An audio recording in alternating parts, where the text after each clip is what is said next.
Hello, welcome to another edition of Prove All Things. I want to thank everybody for joining us today, whether you're watching on Facebook, YouTube, or X, or on the CGI Digital Network app, whether that's on your phone, tablet, or television. Thank you for joining us live. And for most of everyone else who is listening to this or watching this later, thank you for joining us as well. I'm joined with co-host Mike James. How you doing, Mike? Hey Jeff, doing okay. I'm in a different location Yeah. today due to my daughter checking in to a college, and we're helping her move in, and we're going to her orientation tomorrow. So I'm in my brother and sister-in-law's basement in the laundry room actually, because they got something going on upstairs, and we got some family members out in the other room here. So unique situation for me today. Yeah, I think that'll work out as long as no one needs to do any laundry this Yeah. morning. All right, yeah. So hey, good to see you again. Well, I want to go ahead and bring in our guest right away because when we always have this guest, we always want more. We always Yeah. want more from them. So we're going ahead and get him started in here. We're going to bring in AJ Sanchez. How you doing, AJ? Doing great. Hey, AJ. Good to see you. Yeah, I'm just enjoying the Texas heat. It's August, and it's like the most brutal time of year here. So it's rough. I mean, you got to start early and get out of the heat, or you're going to get cooked real quick. So if says it's 100, it feels like 110 at least. So it's been Wow. Yeah, I saw Yeah. something We're midway through August, so not much more of that 100, right? right. Yeah. Yeah. Hopefully. Yeah, I saw something about there's a heat dome over the United States right now, which is unique around the world. Where it's the hottest area in the world right now is the United States, which is really I believe it that it's definitely been very hot here in Atlanta as well. And I guess the humidity is what really gets you, doesn't it? Yeah, well, like they say, we're not that far from the Louisiana swamp, but so you feel that you definitely have the heat of the night, because it doesn't cool down a lot of times. If it's 80 during the day, it's going to stay 77 at night if you're lucky. So, yeah, it's pretty brutal right now. Anything else new with you since the last time we had you on the program? So my wife gave birth to our son Ezra Lee.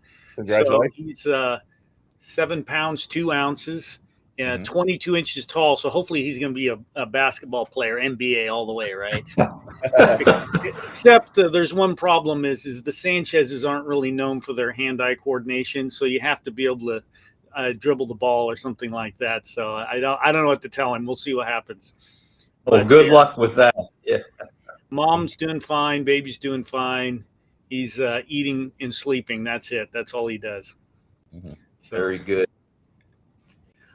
Just to give everybody a quick bio for me, my name's Abraham Joseph Sanchez. I live out in East Texas. Been in the Church of God my entire life. Went to seminary, ambassador, and ever since then I've been just an avid Bible student, and I really enjoy looking into the scientific proof of God's existence and proving the validity of the Bible. And so I'm going to finish up our program on Noah's flood and the proof for the flood. And we had so much information, we could only get about partway through it. We talked a lot about last time on all the flood stories, over 500 different groups of people that have flood stories. We also talked about a lot of the sedimentary proof, especially the proof that a lot of these sedimentary layers that we see were laid at the same time, right? Because there's no erosion between the layers, and they were laid wet, because you see a lot of the proof of the moving of these sedimentary layers, and obviously why this has all been suppressed. But I know a lot of people are interested in start getting into Noah's Ark itself and where it's located. And one question that comes up a lot is, and both sides of the aisle have this question, is if there's so many stories about Noah's flood and there's so much evidence that the flood took place, well, how come nobody's found it? Where is Noah's flood? Well, what if we did know where Noah's Ark was? Okay. And that information has been suppressed like so many other things. So I want to read a few quotes here real quick. All right.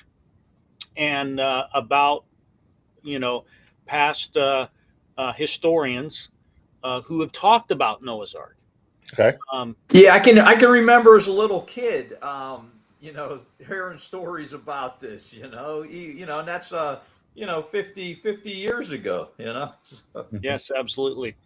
Okay, so here is Josephus, and this is what Josephus has to say about Noah's Ark.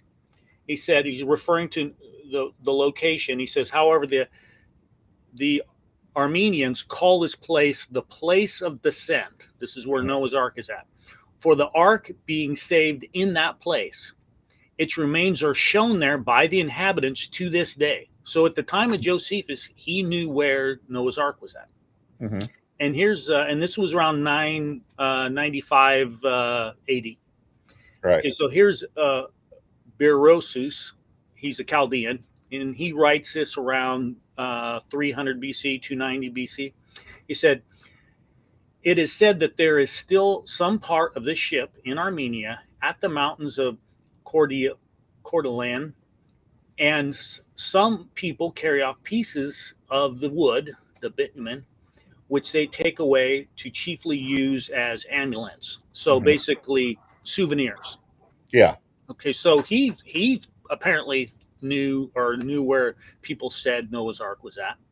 And here's Nicholas of Damascus. He's writing around 64 AD. He's a contemporary to Josephus. So he's confirming it.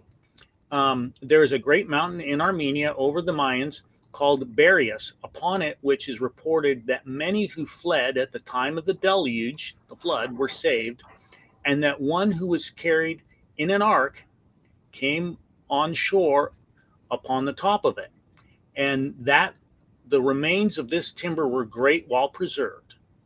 And this might be the man whom Moses, the legislature of the Jews, wrote.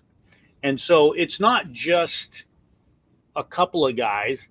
We've got, and the Jewish Targum also refers to the location in Armenia for Noah's Ark. And there's also Armenian folklore, and they actually they've got a church that was built, the ruins are there near the site, once again referring to Noah's Ark.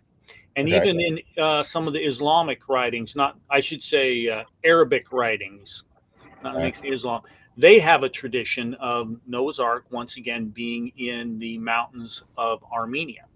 Okay. And so that being said, I believe that there's overwhelming evidence that the Noah's Ark is located at the Durupinar Site. And the name Durupinar comes from a captain who was the first one to locate it, I guess, in the 20th century, and he got the name for it. But there's a lot of reasons why we should consider that the Durupinar Site is the actual site of Noah's Ark. Okay, let me ask you a question, and then I'll let Jeff ask you right after. I'm sorry, Jeff. So you mentioned in some of these historical accounts here, Armenia is mentioned. So I've heard of the Mount Ararat area, Turkey, and things like that.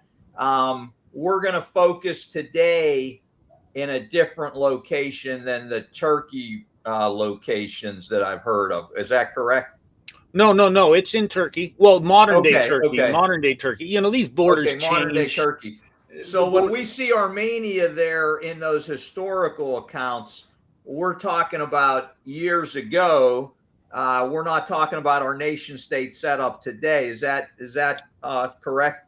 Correct. Okay, gotcha. When I show you the map, I've got it here on Google Maps as well.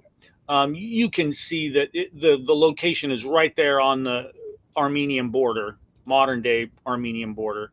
Technically, it's in Turkey, but the Turkish Ottoman Empire, it expanded and contracted. Sure. So when you're talking about stories that were given by Josephus, a couple thousand years ago.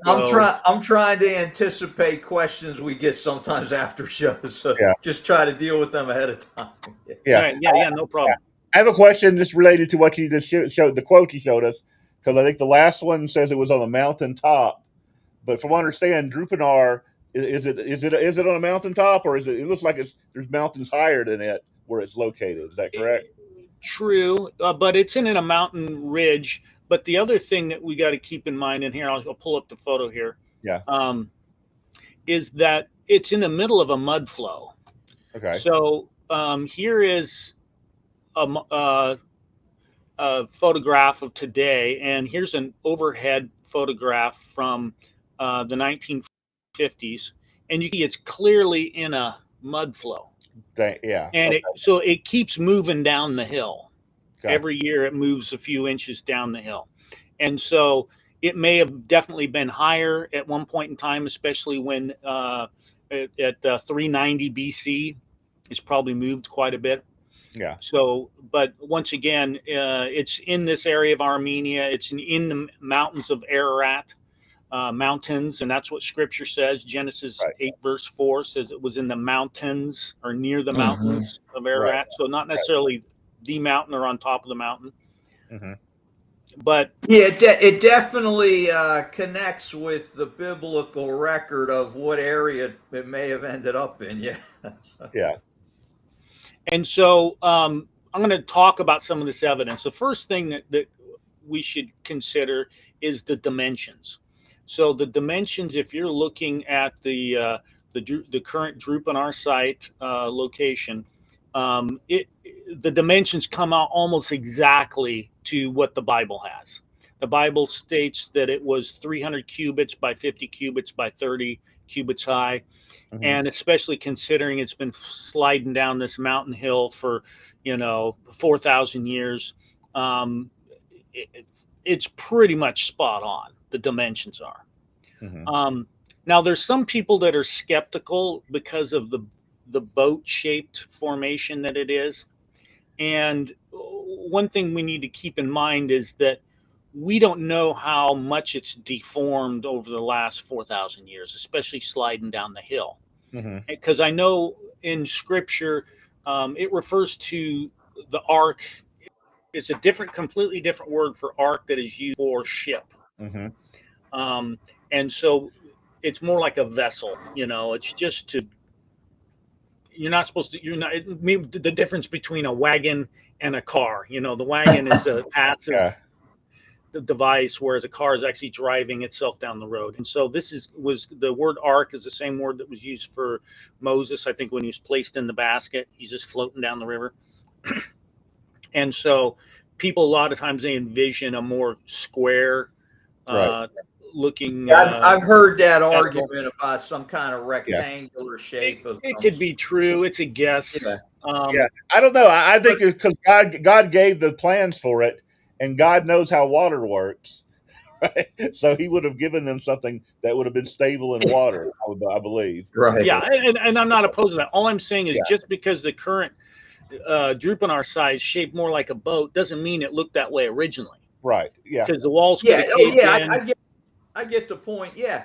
Hey, AJ, I'm sorry to interrupt you, but we like to, take questions from the chat box. We got one right now from Church Elder 3520. I don't know if Jeff can put that up. Yeah, there it is. I can read it for you. It says, how do we know that the mountains of Ararat of the biblical accounts is the same mountains we call Ararat today? Well, first of all, the word Ararat, it's a derivative of the Urartu, okay? And it's the mountains of, if we were to use Hebrew, it'd be the mountains of the Urartu. Okay, Urartu Kingdom. And this is the area that from archaeology we know that they lived in. So that would be the area just above Babylon. Because remember, the Babylonians and also the Assyrians fought with the Urartu and tried to push them back. And that's the area of Turkey. And so, I mean, granted, it's a general term, but this is in that area. It is in the area of ancient Urartu, and that's what the word in Genesis refers to as the Urartu. Yeah. Yeah, definitely there are some place names that have changed over time where you have a place name referring to something in modern times that's a different location. But yeah, my research has found what AJ is saying there, yeah. And we have also here, William insists that there was a rectangle box, not shaped like today's ships. It wasn't made to go anywhere, just need to float. And what AJ is saying, that the shape we see right now does not necessarily mean it was not originally a box square. Yeah. Right. Well, and one thing you got to look at right here. We'll pull up this 1950s one. Is the dimensions kind of look like as though the walls have fallen outward, and so the keel is kind of what's holding it all together. Oh, I see what you're saying. That helps me a little bit when I look at it. What you Yeah, just said, I don't, the I walls didn't have get that fallen yet. outward. They've eroded, and it's filled up with mud, and so the keel is what's holding the shape. And so once again, it could have been a lot more box shaped than what it is right now. And we look at some of the ground penetrating radar, then you'll kind of see how it's kind of morphed a little bit over time. So once again, I don't want to get in an argument. I just know over whether it was more square shaped or boat shaped.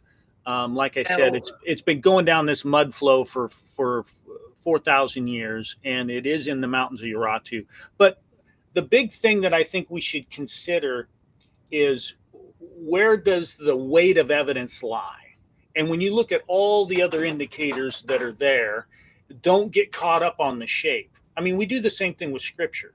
You know, when we're deciphering scripture, and I love when people learn hermeneutics on how to study the scriptures, look at it in context, look at the historical references, because it makes you a critical thinker.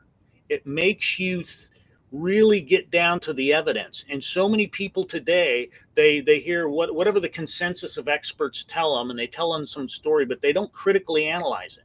And a lot of your ability to be able to critically look at information, you learn those tools from studying scripture and what the scripture specifically says and what it doesn't specifically say.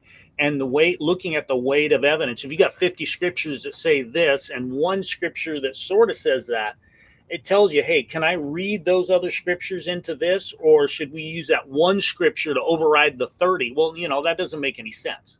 And once again, that's where the weight of evidence comes in. So let's look at some of the evidence. Yeah, make the case. Yeah. So one of the biggest things is the drogue and anchor stones that are out there. And that term drogue, I'm not familiar. What does that mean, man? Okay, so I'm going to show right here now. Okay, so when you would have a ship, especially a cargo ship, it needed to lower its center of gravity so it didn't flip over. Mm-hmm. And so it was very common for a lot of these freighters of ancient dames. They would hang these stones from the bottom of their ship to lower the center of gravity to keep them from capsizing and flipping over. Very common.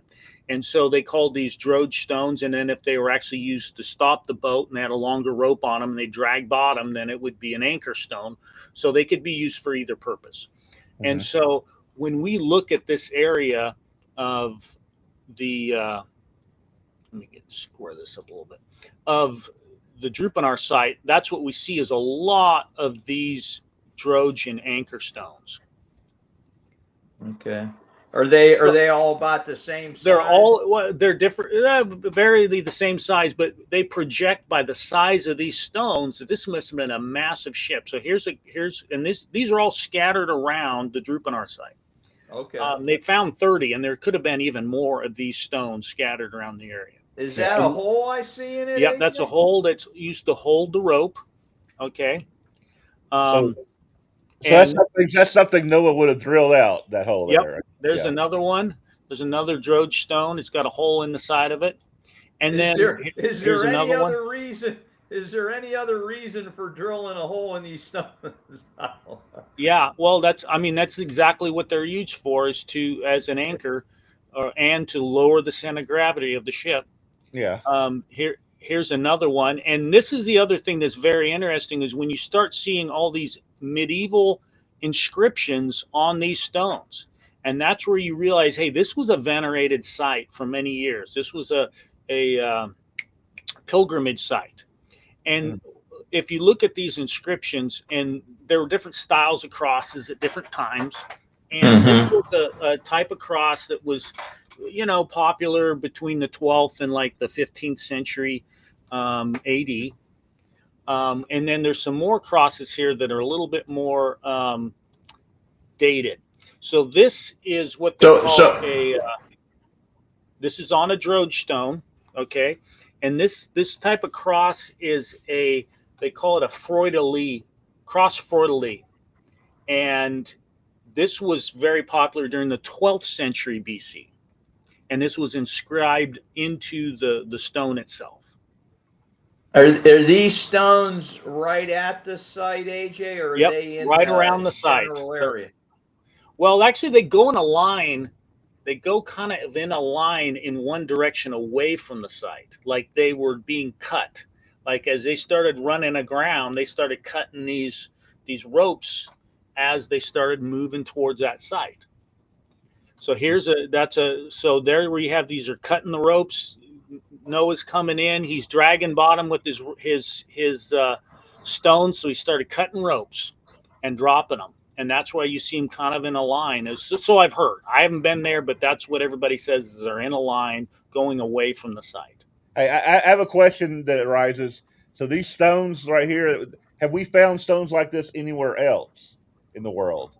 Or is it only here we find these stones? The drogue stones are used, like I said, they were very common. They found them in the Mediterranean Sea. They found them in the Sea of Galilee. Gotcha. These drogue stones quite often, but not this size. This is quite a bit bigger than what you would normally see. How far away is this site from water?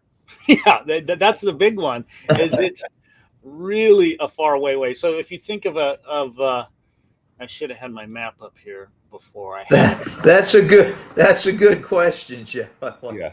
Okay. So let me get this over here real quick.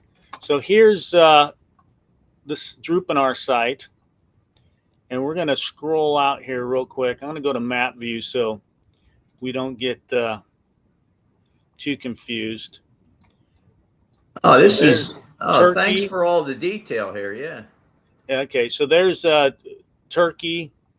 Mm-hmm. Here's Iran. You're right next to Iran. So the nearest body of water is a lake, kind of. It's not really an ocean.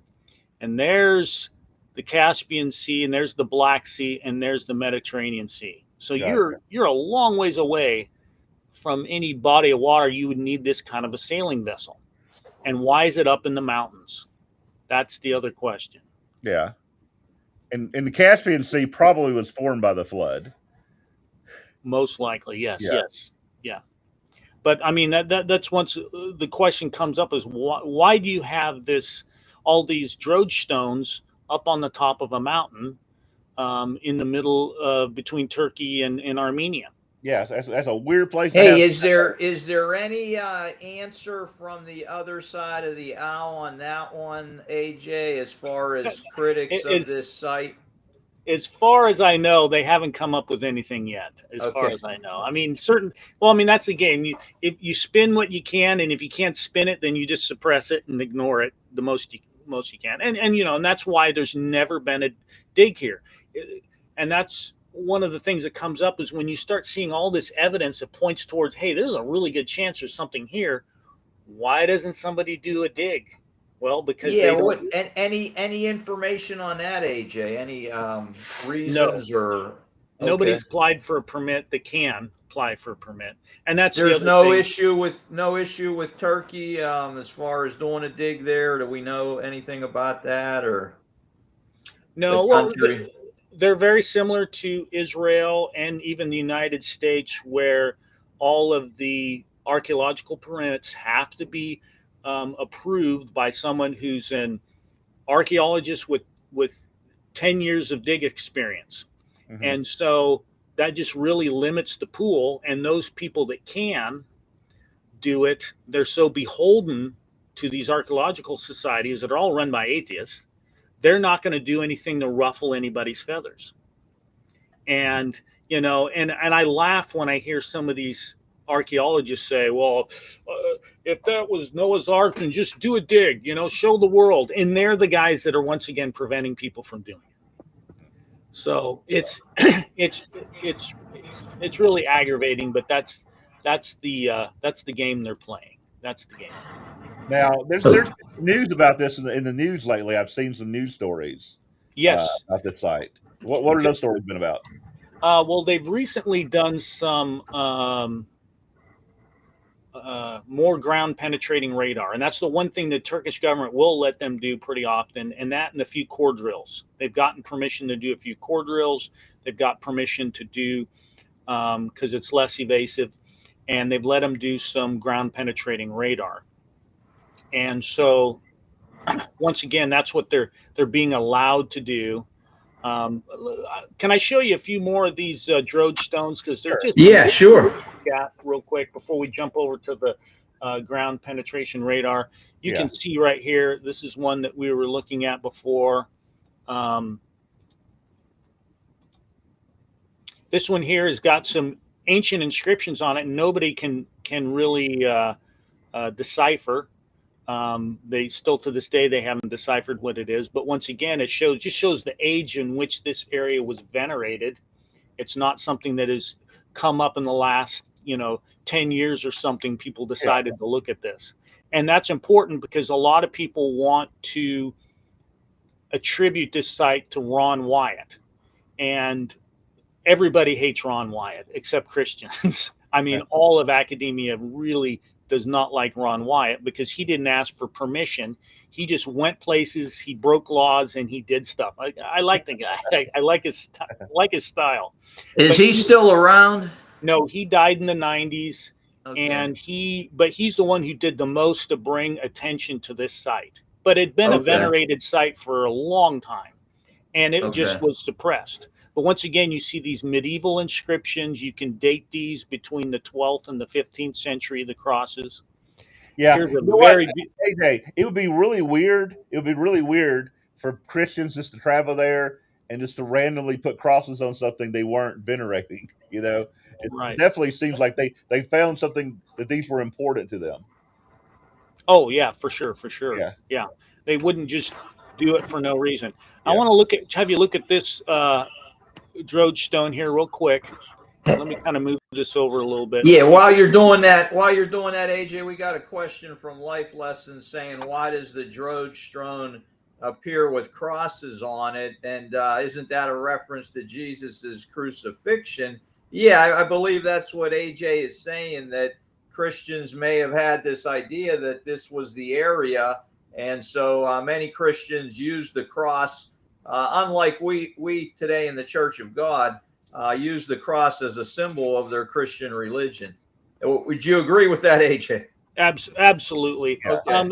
This is just it just shows that this was a venerated site by Christians. Obviously not in the same doctrinal beliefs as we have, but time of the Crusades, medieval times, people believed this was a Christian religious site, which once again points towards the fact that this was believed to be the site of Noah's Ark.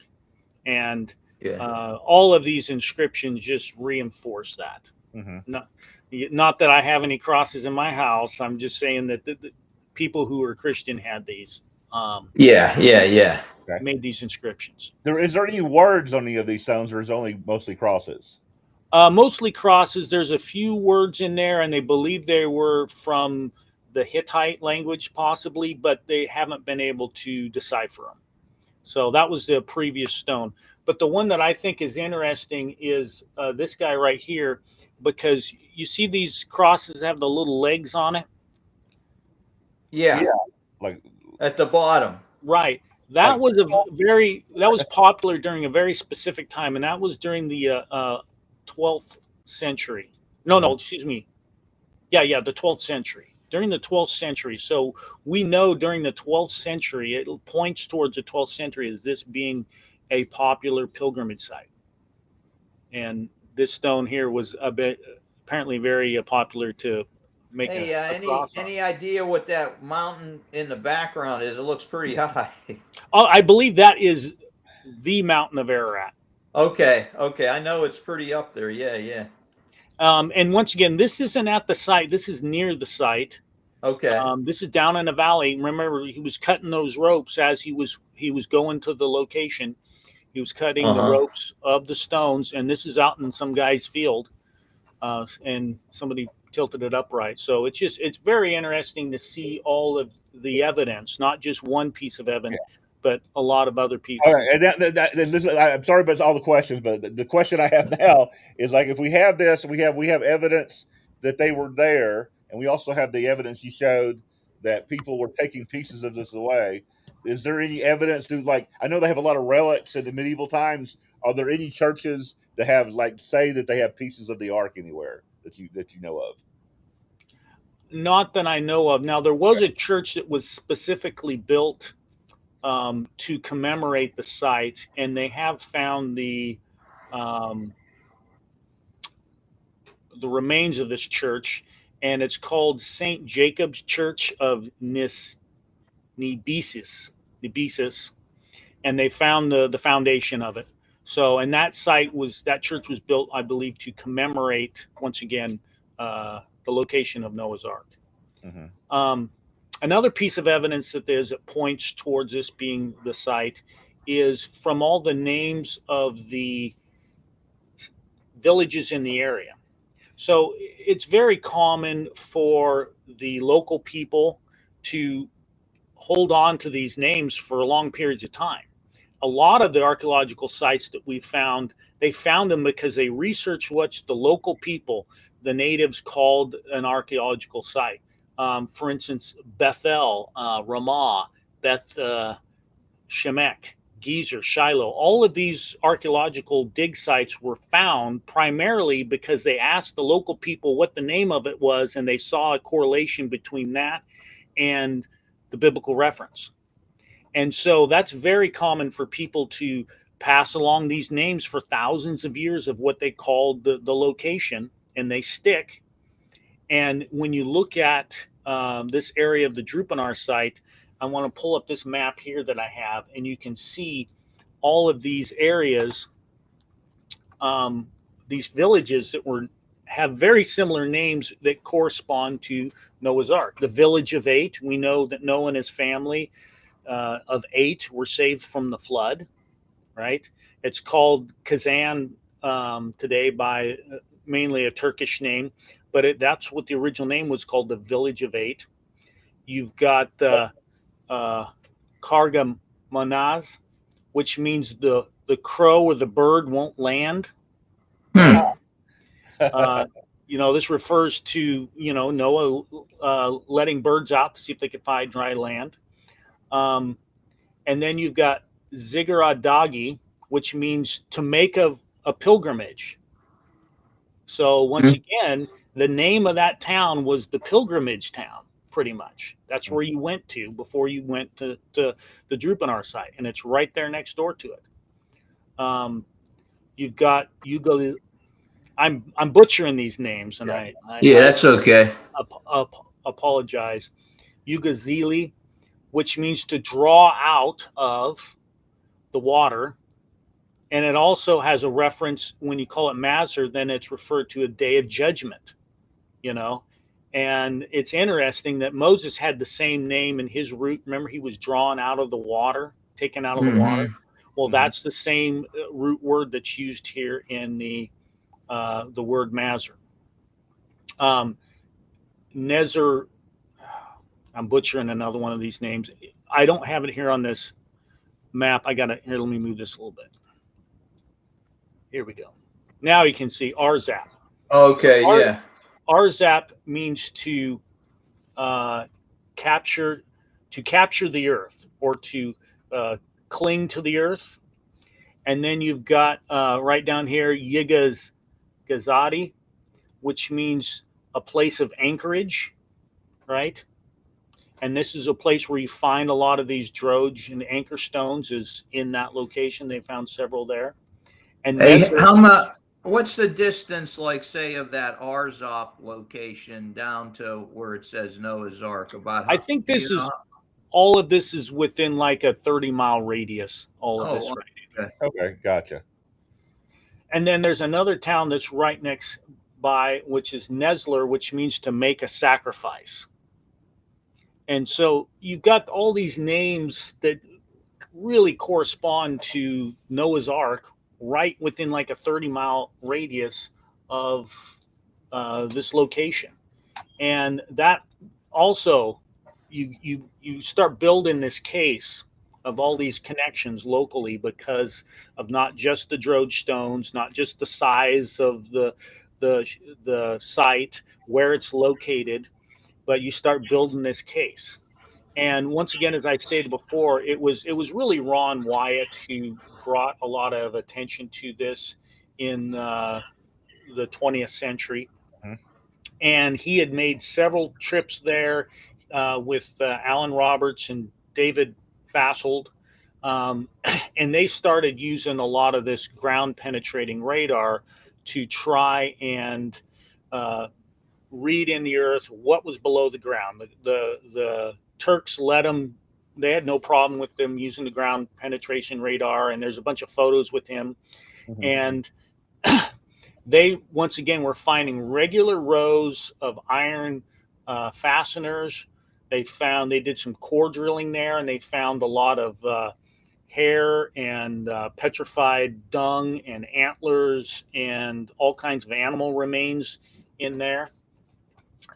So you could see this with the radar. They didn't necessarily hold it in their hand. They're saying that's under the ground here. No, they found some. There's some photographs of it. I don't have it, but they've got petrified chunks of petrified antlers, chunks of petrified dung in when they Okay. pulled out these core samples, when they've done these core samples. Okay. Gotcha. And then the evidence was enough to that's where the Turkish government finally built this Noah's Ark visitor center, and they've got no problems acknowledging that this is Noah's Ark.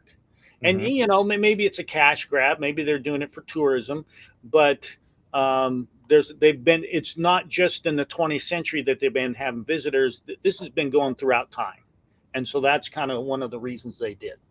Mhm. Well, after Noah, or after Ron Wyatt died, then this man named Andrew Jones, he began doing a lot more of these ground penetration radar, and now he's able to do some imagery because everything Ron Wyatt did, you couldn't really look at it.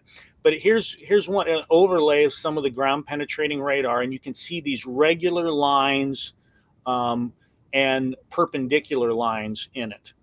Mhm. Here you can see where at one depth he shows in where you can see that there's a almost like a spine down the middle of it. The at the bottom of the hole. The keel of the boat. And here's a close up of some of those other ones where you see these perpendicular lines throughout the building site. And this is some that he was done recently. And so the other thing is they I found do have a question. I do have a question because again, I always want to. We're trying to prove all things. Did they scan the area around the boat that wasn't where they believe the boat was at? yes, they did.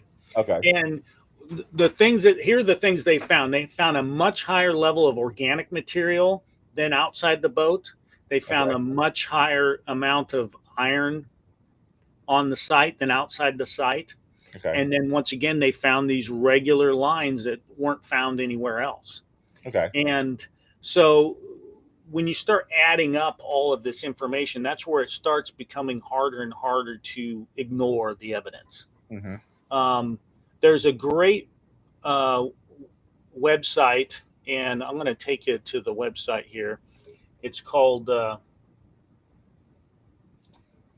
holylandsite.com, and they've got a video specifically on this topic, and you're going to see a lot more information on it. He goes through it. It's quite long, but if you're really interested in this topic, just look at the evidence. I believe the evidence is pretty conclusive that this is the site of Noah's Ark. And once again, if this is all fictitious, why doesn't academia do a dig there and prove him wrong? And once again, they refuse to do so. The guy with the recent stories who's been out there, and I read some news articles this year. Uh, is he trying to do more? What's the latest on that? The fellow who's done some of this Andrew radar. Jones. Yes, Andrew Jones has picked up where Ron Wyatt kind of left off, and he's regularly upgrading his equipment. He's regularly trying to get more permits to do it, and they're pretty quick to let him do it. The Turkish government actually works with him, and what he's basically doing, he's trying to apply pressure. He's trying to apply enough pressure to academia to try and get somebody to go out there and do a dig, and that's the end goal.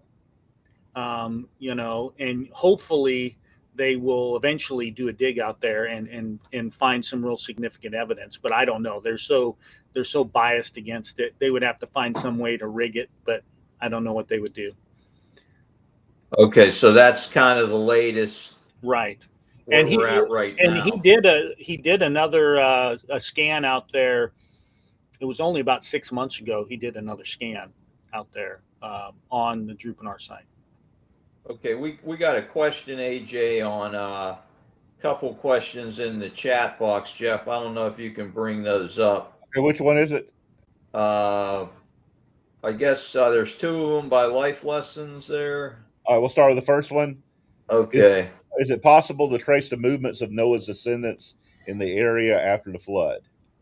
So when they say trace the movements, are they talking about scripture or archaeologically? For me, when I look at this, I'm like, well, aren't we all descendants of Noah? So, Yeah. so I think this history is right. The descendants, I guess, right. Well, one of the things that I find is most interesting is when you look at the Noah's the flood stories. Is it doesn't matter where people are at on the planet; they all have a flood story up until the Tower of Babel, and we know that's where everybody was dispersed after that point, and they spread out on the earth. And one of those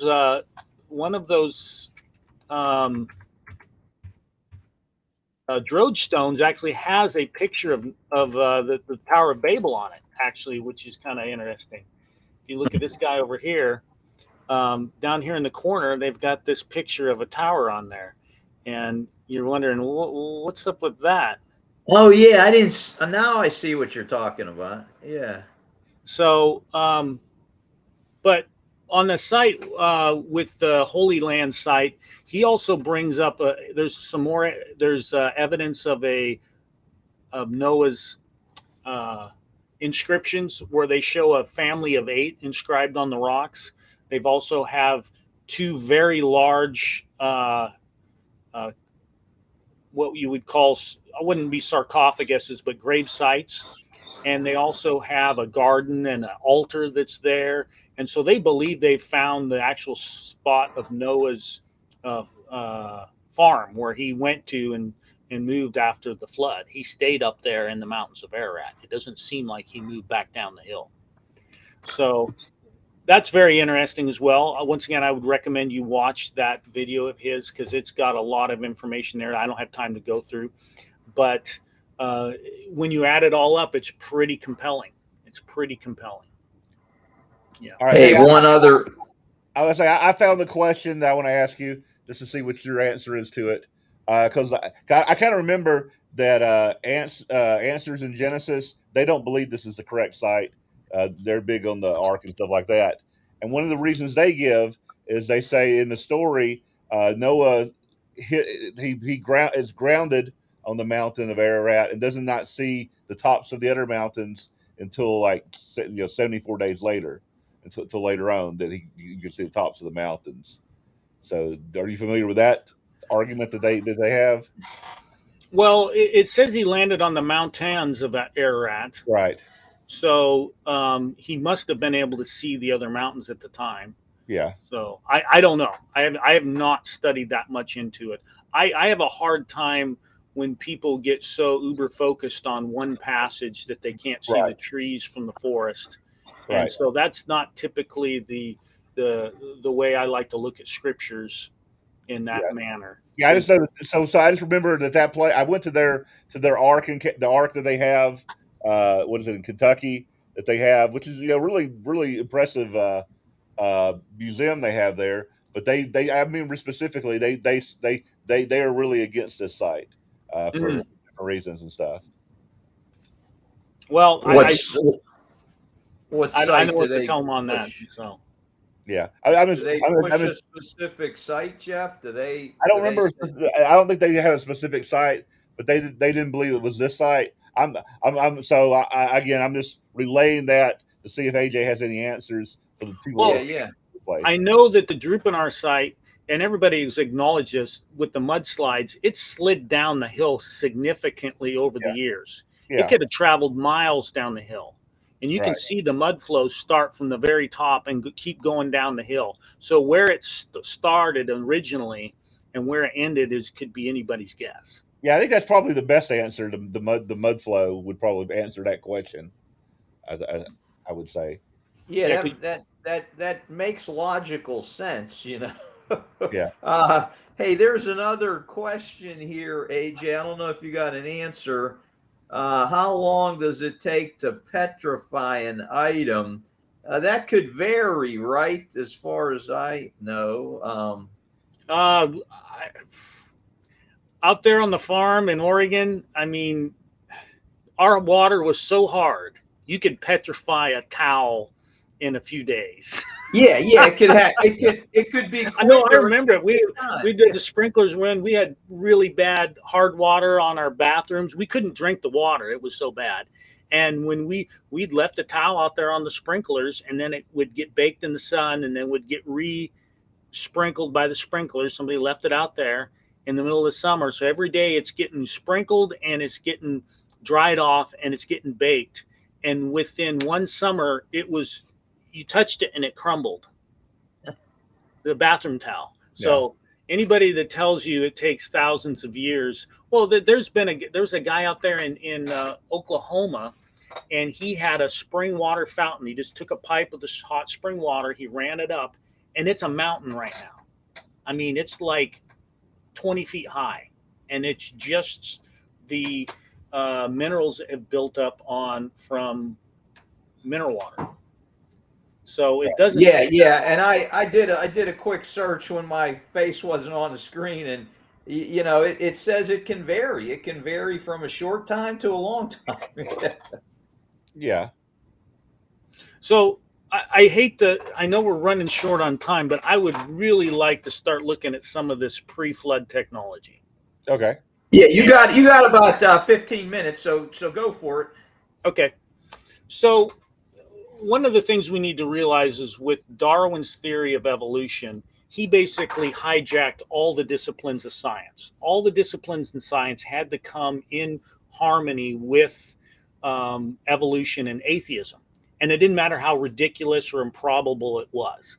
And so what they would do is, and this is a very common chart that many of us have seen, it's one of these prehistoric timelines. And they basically state that, you know, from 300,000 years, modern man has just been chasing buffaloes and gathering acorns. And that's what all the books tell. I mean, that's what I was told in elementary school, is that we were just chasing buffaloes and picking up acorns for 300,000 years. Well, the reason they come up with that story isn't because there's any evidence that shows that we're doing it. It's because they have no record that we did anything for 300,000 years. If modern man, you know, Homo sapien evolved into life, and they say this 300,000 years ago, and we were just as smart 300,000 years ago as we are today, what were we doing for 300,000 years? Mm-hmm. Why is there no evidence? Good point. Why is there no records?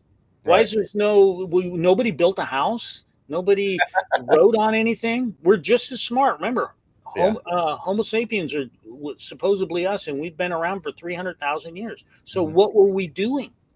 Well, the reason they're caught in this catch-22.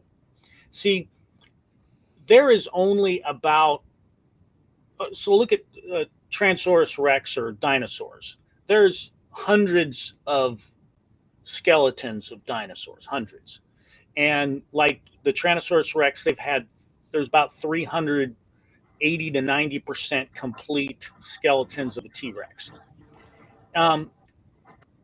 And they're 13 million years old, 13 million to 20 million years old. Mm-hmm. Guess how many skeletons there are of prehistoric man? Full skeletons? Full skeletons. Guess how many? Or let's say mostly. Let's say above 80%. Above 80%. There's not much, as I understand it. Probably nothing from what I know. Right? There's one. There's only one they have. Okay. And I wrote an article on it. If you want, if anybody's interested, you can go to the Herald of Truth magazine and look at this article. And it's called Littlefoot, and it's a fraud. It's just a straight up fraud. Okay. So in my opinion, there's zero humanoid skeletons. Zero. Yeah. They have none. That picture right there looks like a monkey. Oh, it looks identical to a pygmy chimpanzee. Yeah. Identical. Yeah, you know, guys, when I was starting to do research on evolution and I read about Peking man and Java man, and then I realized they were not full skeletons. Most of the time it's the bone the size of a lug nut. That's what they're extrapolating all this out. That blew me away. When I first read that, I was like, wait a minute. How come they got these pictures in the books of what everybody looks like when they got this little fragment they're saying was this? That was eye-opening. Yeah. That's an eye-opening experience. It's a joke. So here's the catch-22 they're stuck in. Mm-hmm. They have to push the date of man back far enough to where, because, if they said modern man was only evolved, 1,000 years ago, well, where's all these Neanderthal bones laying around? If they're not, why can't we find any skeletons? But if they push it too far back, then they have this question, well, what were we doing for all that time, right? Mm-hmm. So I don't know where they came up with the year 300,000, but that's what they're going with. Well, so they want us to believe that we've been doing nothing for the last, 300,000 years. But what they're really saying is they have no evidence that we were doing anything for 300,000 years. Mm-hmm. And then they want you to believe that we slowly started, here, if you look on their chart here, we slowly started, humans began practicing agriculture over here. And then over here, we started making a few arrowheads. And then we started making some bronze arrowheads. And then we first see, look right here, 3000 BC. Oh man, that's about the time the Bible says, Yeah. So basically, until the 6,000 years ago, the time of Adam, they have no records that we did anything. We were just chasing buffaloes and picking up acorns, right? Mm-hmm. And then they want you to believe that it was a slow and gradual increase in technology till we come to the Bronze Age, and then the Iron Age, and then we come to the we slowly advanced until we finally came to the Age of Reason and all these other ones. But that's not what the archaeological evidence shows at all. What the archaeological evidence shows is out of nowhere, 6,000 years ago, we see man in instant civilization. We have cuneiform writing. We have advanced building techniques, much more advanced than we do today, much more. And I'm going to show some of that evidence. So one of the things we need to think about is, like, I'm an electrician, and I started doing electrical work in my 20s. And by the time I get to about 40, I could say I mastered my trade in 20 years. But all I'm doing is repeating what other people showed me how to do. Maybe once I'm 40 till I'm about 65, I could be in a position where I could actually start designing better techniques. Maybe I become an influencer. Maybe I start advancing the electrical trade in 25 years. Well, I guess you get to 65, I'm not ready to hang up my bags. I mean, my bones are broken, my feet are hurting, my eyesight's shot. I can't do anything. So I really only have a 25-year window where I'm actually doing some advanced thinking, right? Well, what if instead of 25 years, I lived to be 900 years old, and instead of 25, I had 850 years to advance my trade? Yeah. What do you think I could do in 850 years? That's an interesting thought. I haven't thought of it like What do that. you Yeah. think Einstein could have done in 850? Yeah, a Well, lot. I can Yeah. show you what they were doing in the pre-flood era. And instead of having that gradual increase in technology from the Stone Age to the Copper Age to the Bronze Age to the Iron Age, instead you see instant advanced technology. And then about the time of the Noah's flood, right? Then you have civilization goes back down to practically the Stone Age again and then starts rebuilding again. There's a significant loss of technology at the time of the flood. And there's a lot of evidence for it, a lot of evidence for it. And there's three different ways that I've seen this advanced technology. One is through impossible feats of transportation and logistics, where huge blocks of stones are being moved that we couldn't move today. You know, some of them 2-3 million pounds. I mean, a semi truck will carry 40,000 pounds. And you're talking about moving something that's 3 million pounds? I mean, that's insane. The other thing we see is advanced stonework. I mean, precision, well cut, core drilling, saw cuts, where they're cutting stone and placing stones to levels we've never seen before. And then the other thing is just incredible advances in the quality of these stones and how they were set. So let me show you some few examples here real quick while we have a little bit of time left. Excuse me. So one of them is in Baalbek, Lebanon. So Baalbek, Lebanon was no, great. Let me kill this real quick. Don't want to do that very often. Anyway, one of these examples is in Baalbek, Lebanon. And here we see a Baalbek, Lebanon was the site of the Jupiter's temple. And at Jupiter's temple, let me give you a good picture here, current slide. Okay, there's Jupiter's temple in Baalbek, Lebanon. And it was built by the Romans. Nobody argues with that. But what many people don't realize is that the foundation on it. And the foundation has these huge stones. These stones, many of them are, this one here is like 60 feet long by about, I think it's about 15 feet high and 15 feet deep. Yeah. Okay, and there's the meters there. That's about 2.5 million pounds or 2.3 million pounds. Okay. Wow. Man, yeah. How did they get that up there? Yeah. How did they move that? Exactly. I mean, it's crazy how heavy these rocks are. Like I said, we would struggle to move something like this a few feet. I mean, we've done a few super carriers where we've got 50 axles and 16 semi trucks all loaded together, and we go over a nice smooth highway. We could move maybe a couple million pounds, but there's like a couple years of planning. They're completely impractical. And then here's another stone, and this is called the stone of the pregnant woman, and it weighs 3.3 million pounds. 3.3 million pounds. And they were in the middle of carving it up, and then the progress just stopped all of a sudden. So the question is, well, why would you even try and carve up a stone that you have no way of moving it? Well, we know they moved because there's 3 or 4 other ones there on that Temple Mount that were sisters to it. And how they move these stones, nobody has an idea. Nobody can tell us why.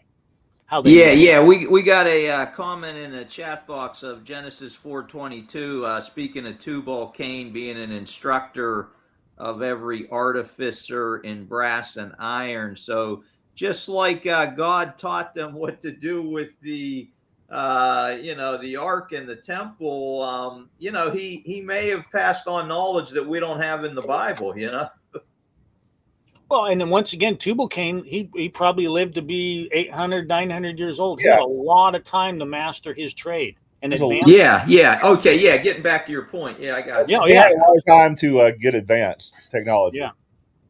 Oh, yeah, very much Gary says leverage. Yeah. Yeah. Yeah, that's true. They figured out something about leverage. So let's take a quick look at the Pyramid of Giza. So the Pyramid of Giza, as many people know, is and I gotta fix this slide real quick. I had a problem here.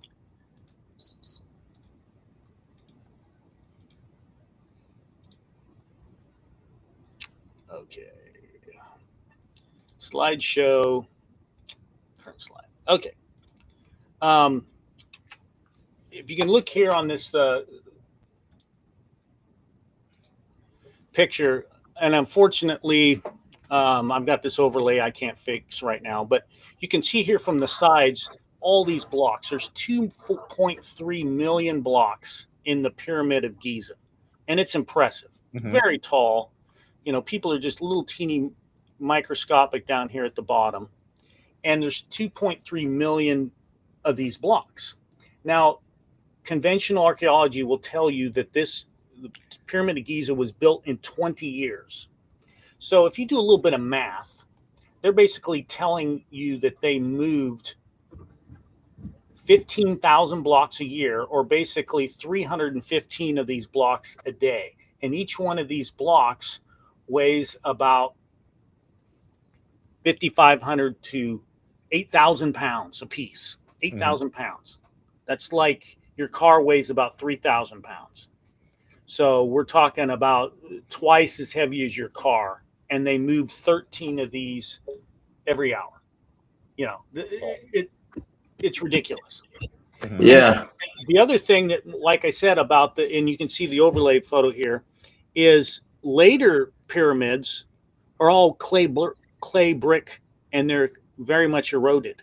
You don't see this same type of building after the time of the flood, which we know is about 2,500 BC is about the time of the flood, and you don't see this kind of building techniques anymore. You don't see these huge stocks, these huge bricks being moved.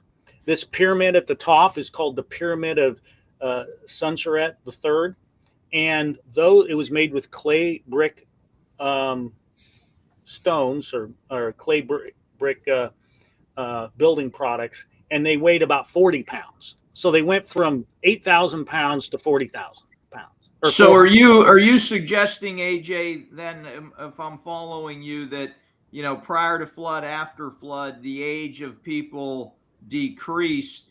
Having that knowledge and know-how over that many years would lead to an outcome like this. Is that what you're getting at? Well, what I'm saying is there's a huge change in technology after about 2,500 BC.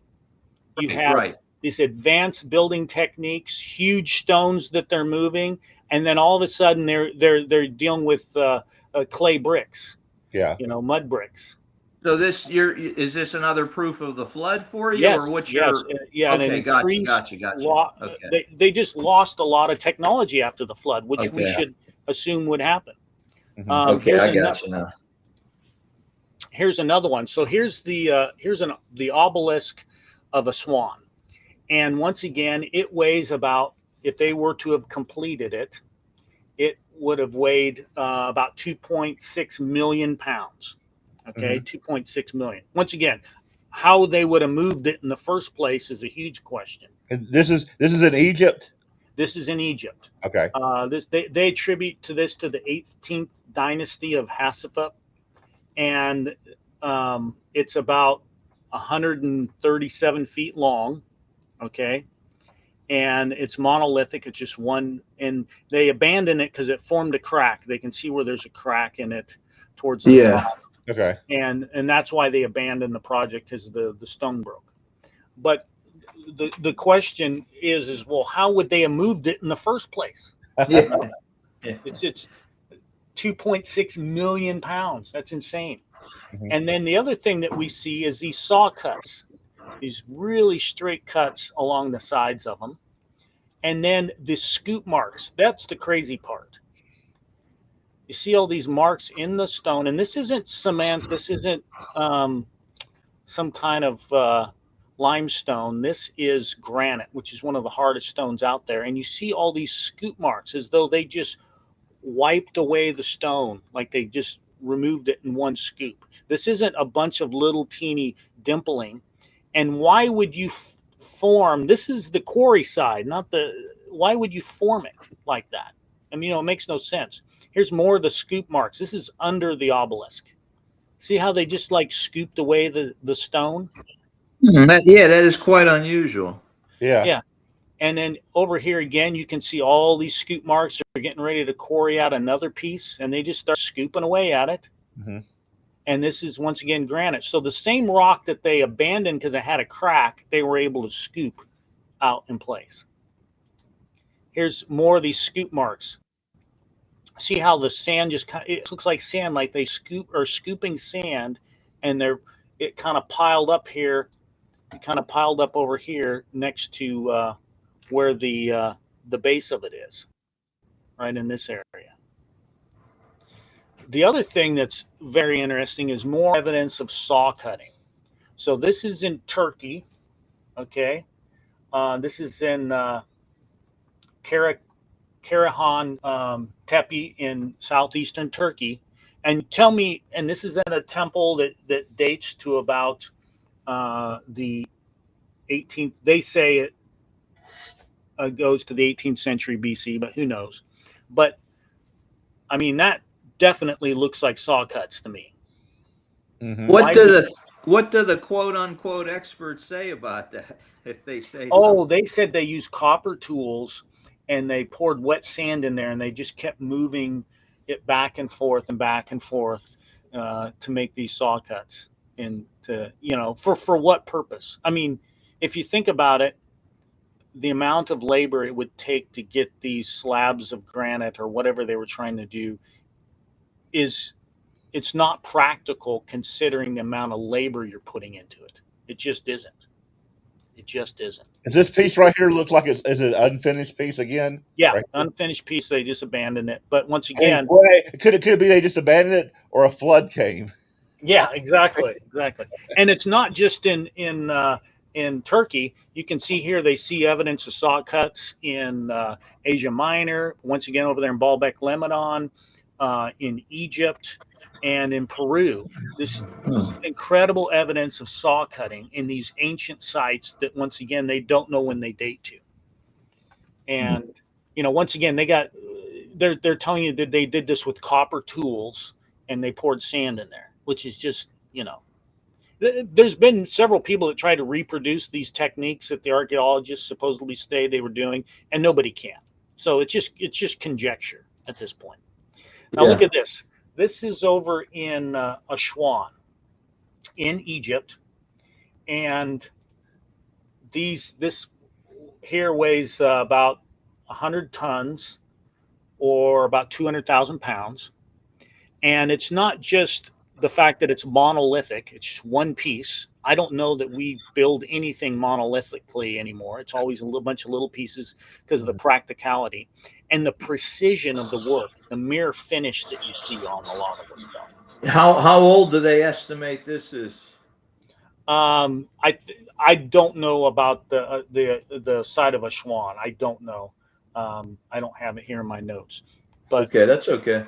Yeah, but it looks here really once well again, done. look at the corners here. Here you see these very symmetrical. That's amazing, man. Right angles. Yeah. Mere finishes. Perfect stone cutting. Core drilling in the corners. The crown here at the top is just amazing craftsmanship that we can't reproduce this nowadays. Yeah.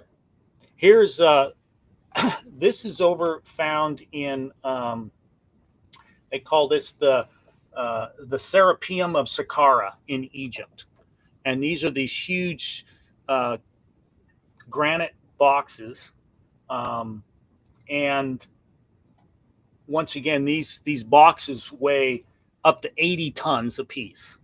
So we're talking like 600,000 pounds. Or no, excuse me, 160,000 pounds. Mm-hmm. And how are you going to move something like this? This is a couple hundred feet down in this cavern. And how would you move them and get them down in there? The passageways they show are too narrow. Look how tight it is in these passageways. How are you going to move something a semi-truck can't move down into these tunnels? You know, that's interesting, man. This screams the fact of there was a level of high technology, and then after the flood, all this got wiped out. Yep. And then we went back to, the Bronze Age. And yeah, no, I get your point. I get your point. Yeah, I think there's a lot of probably stuff that got washed away that we'll never know about. They just got swallowed up in the earth as far as technology. But once again, the question is, why don't you hear about any of this? Well, because they have to ignore all of this evidence in order to promote atheism, that we've been around for 300,000 years. So just because someone says there's no evidence for Noah's Ark or the flood doesn't mean it wasn't suppressed. All this has been suppressed. Once again, mirror finishes, perfect right angles in these huge boxes that weigh, hundreds of thousands of pounds deep in a cavern. Now, here's a very interesting, we look at the core drilling.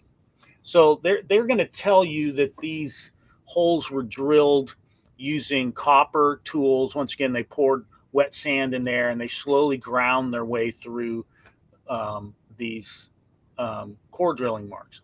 But the problem is like this, the actual core of the drill, of the drilling process, they found it. And they've been able to measure the lines here on the core. And for the two things they realize is, first of all, it's continuous. It's not like it's broken or the drill stayed in the same spot. It kept advancing. The hole saw that they used kept advancing consistently, all the groove marks of the same space, and it's continuous. And it was taking about 1/8 of an inch out per pass. Okay, 1/8 of an inch. That guy's cutting. I've cut some granite in the past. I did my countertops here, and it's some hard material. I mean, you got the holes there, and you're pushing on it, and it doesn't really want to go forward, and you have to keep it wet, and it gets overheated. And this guy here, he's taking 1/8 of an inch out per revolution. That's amazing. Pretty interesting stuff, man. We're almost at the end of the time here. Any final thoughts, AJ, and then I'll turn it over to Jeff. Sure. I mean, once again, all this evidence, whether of Noah's Ark or of the pre-flood technology, the purpose behind the flood, like Scripture says, is it's a warning message that just as God before went and destroyed the earth because of a time of judgment, he can definitely do it again. It's not like he's opposed to bringing people to know that they have a creator, and that's the point. And so a lot of academia, they want to dismiss this idea that God even exists. Well, and even a lot of the Protestants, they don't focus on the fact that God can be a vengeful God. And a third of the Bible is prophecy, and it points towards this day of reckoning that's coming upon us. And that was the main point behind Noah's, the flood of Noah's time, is that it doesn't matter how advanced your society is, how much technology you have. God, like at the time of the Tower of Babel, they thought. I get. You're coming full circle for me now. Okay. Just like with the Tower of Babel, they thought they would build this tower so God can't wipe them out with the flood anymore. And you really think you're going to outsmart God? You think we're going to get so self-sufficient and that we can fight and beat God? Well, it's not going to happen. Yeah, God, hey, the technologists today are saying that technology is a god now. Yeah, they're going to live forever, and God's irrelevant. Well, Right. Another thing's coming, just like the days of Noah. It says they were eating and drinking and giving into marriage.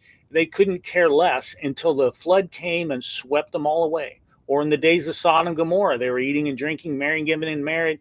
The last thing they're thinking about until the time of judgment came. And so the point being here is it doesn't matter how much technology you have, and it doesn't matter how much you ignore it or you want to suppress the evidence. God's the time of judgment is coming upon us, and this is a warning message. Yes, God is a loving God. He wants to give us good things, but at the same time, he can be a vengeful God as well, and he can bring destruction on an evil, an adulterous generation, and that's what he says. I'd like to close, if we could, over in 2 Peter chapter 2. Okay. And let's bring it up, I think, over there. I think it's in verse 5. I'm going to bring this up real quick. Let's pick it up in verse 4. For God spared not the angels that sinned, but cast them down to Hades and delivered them into darkness to change, to be reserved unto judgment. And he did not spare the old world, but saved Noah, the eighth person, a preacher of righteousness, bringing in the flood upon the world of the ungodly. And he also turned the cities of Sodom and Gomorrah into ashes, condemned them in an overthrow, making them an example unto those that after should live ungodly. That's the purpose of a lot of these judgments that God brings upon, is an example. This could happen to you by chance. If your civilization gets too far out there and too far out of control, God has to put an end to it. And to me, it speaks volumes to the world that we're living in today. Verse 7, I got you. Just and delivered just Lot, vexed with the filthy conversation of the wicked. Okay, that tells us something. If we're not appalled by the world we're living in, and their conversations, their entertainment, we can't be a part of this world.